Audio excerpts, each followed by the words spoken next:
It was an ordinary Friday evening that was about to turn into something I never saw coming. My girlfriend, Lily, and I were in the living room, scrolling through our phones while a pot of pasta simmered on the stove. She was reading an article about health tips, and I was mindlessly checking social media. Everything seemed routine, but then she said something that made my heart skip a beat. "Alex, can I ask you something important?" she said, her voice soft but serious. I glanced up, curious. "Of course. What's on your mind?" I replied, putting my phone down, sensing the weight of the conversation. She sighed deeply. "We've been together for almost 5 years now, and I feel like we've always been open with each other, right?" I nodded. "Yeah, honesty is the core of what we have, Lily. It's why we work so well." She looked at me with a nervous expression, her hands fidgeting. I met someone at work." The room fell silent. The air around me felt heavy. "What do you mean?" I asked, although I had a sinking feeling I already knew the answer. "He's a guy from my office. We've been having lunch together for a few weeks now," she admitted, avoiding my gaze. A knot formed in my stomach, and my appetite vanished. "Is there more? Do you like him?" She hesitated, and that hesitation spoke volumes. Finally, she nodded slightly.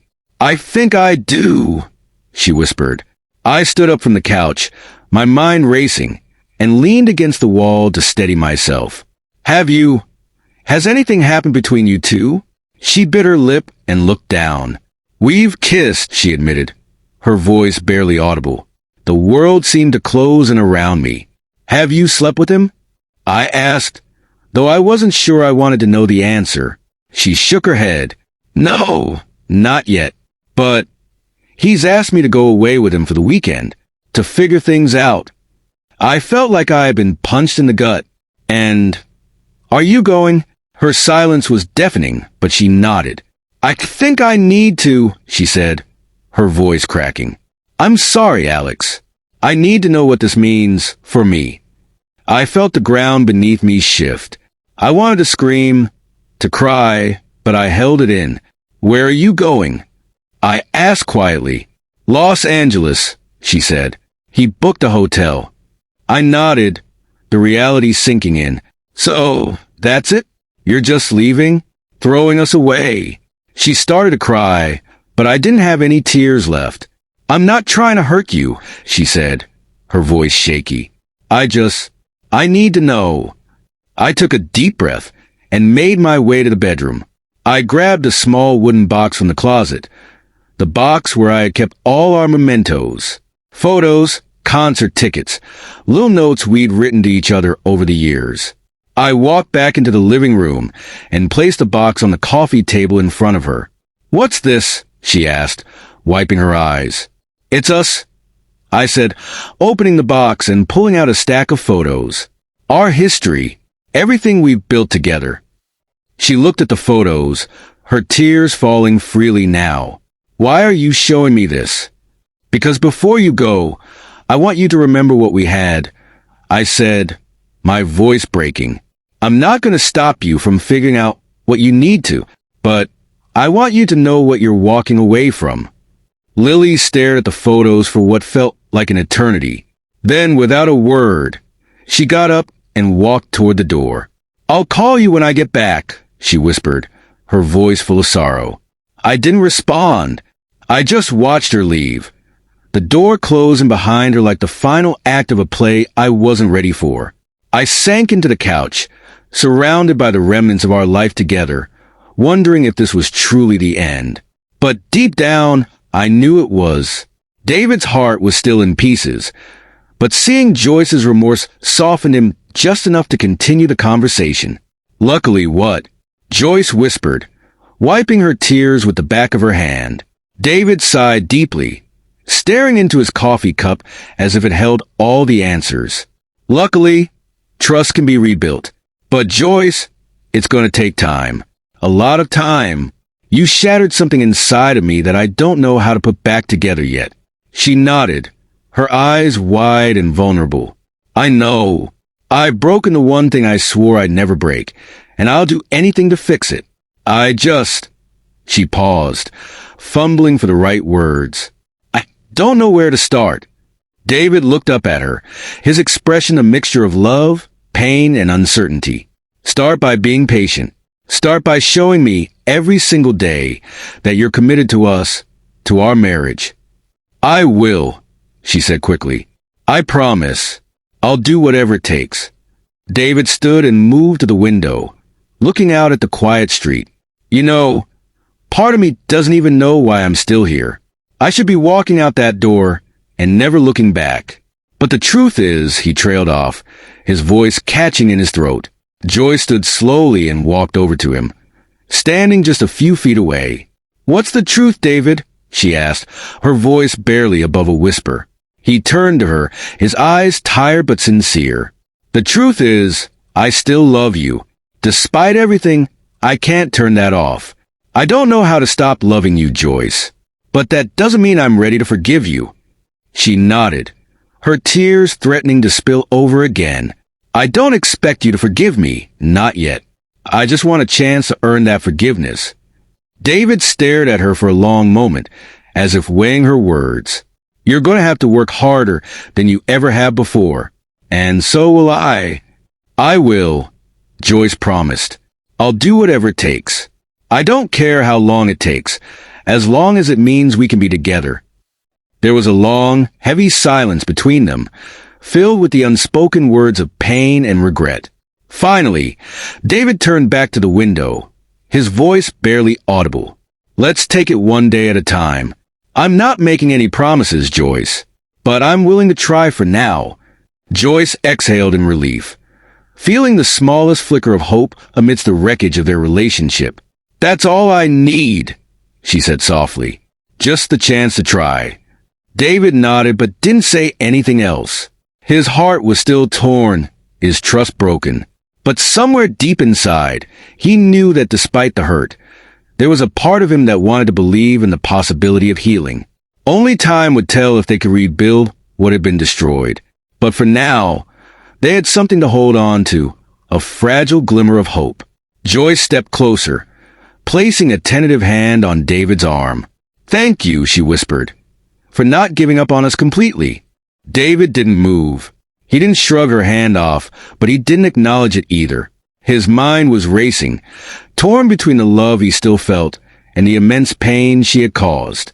He wanted to trust her again, but he didn't know if he could. I'm not sure where this leaves us, he finally said, his voice strained. But we'll see. One day at a time, Joyce. That's all I can offer you right now. Joyce nodded. I understand, she said softly, and I'll take it.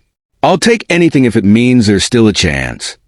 David turned away from the window and met her gaze. For a moment, they just stood there, staring at each other, the weight of everything unspoken hanging in the air. And in that silence, they both knew that their journey was far from over. David's mind raced as the minutes ticked by. Even with his declaration of one day at a time, he wasn't sure if his heart could handle the uncertainty. He needed space to breathe, to figure out what healing could even look like.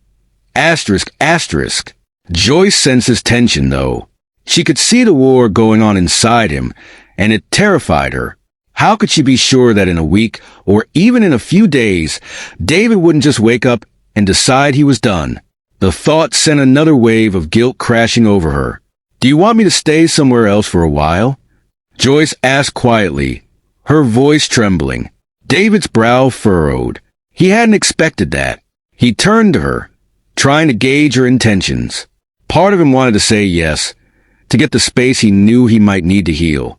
But another part, the part still clinging to their shared memories, didn't want her to go. What would it mean if she left? Would it make things worse? I don't know, he said honestly. Maybe space could help. Or maybe it would make me feel like we're giving up before we've even tried to fix things. Joyce nodded, understanding his confusion. She had created this mess, and now they were both lost in the aftermath. I just want to do what's best for you, she said, her voice cracking. Even if it hurts me. David sighed. The thing is, Joyce, I don't even know what's best for me. Not right now. Joyce moved to the couch and sat down, clasping her hands together as if trying to hold herself steady. "I'll stay in the guest room tonight," she finally said, glancing up at him.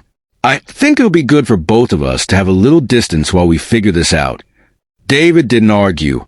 He simply nodded, though his heart twisted painfully at the thought of her being so close, yet so far. He hadn't slept well in weeks, and he doubted tonight would be any different. As Joyce rose to gather her things for the night, the room grew unbearably heavy again. She lingered for a moment, as if hoping for some sign from him, something to reassure her that this wasn't the beginning of the end. But David stayed silent. Later that night, David lay in bed, staring at the ceiling. The house felt so different. There was a hollowness in the quiet now, an aching absence where there used to be warmth.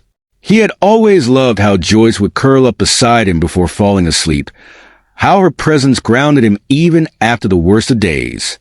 Now, the space next to him felt like an empty reminder of all they had lost. He wasn't sure how long he lay there before he finally got up, unable to stay in that bed any longer. The restless energy in him wouldn't allow him to just lie there, thinking about everything that had gone wrong. He walked down the hallway and paused outside the guest room. The door was closed, but he could see the light from under it. She was still awake, probably just as tortured by the silence as he was. David stood there for what felt like forever, his hand hovering over the doorknob.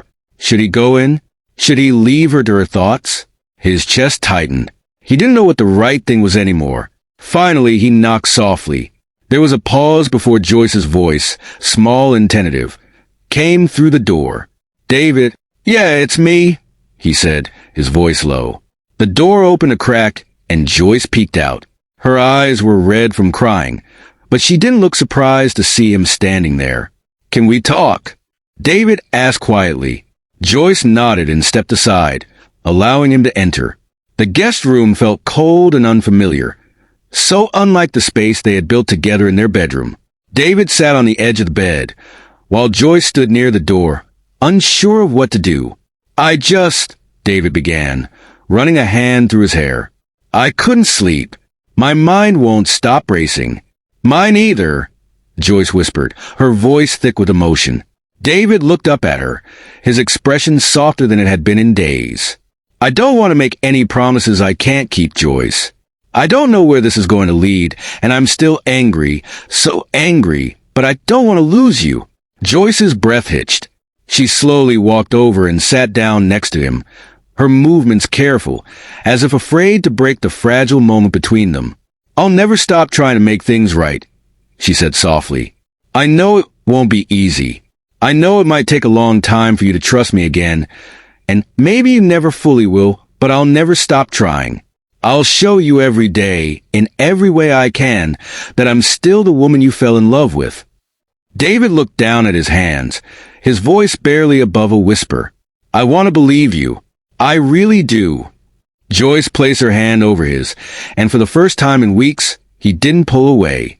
It was a small gesture, but in that moment, it felt monumental. They sat there in silence for a long while, neither of them knowing exactly what would happen next.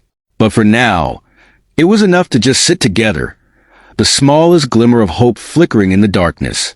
Maybe, just maybe, there was still a path forward.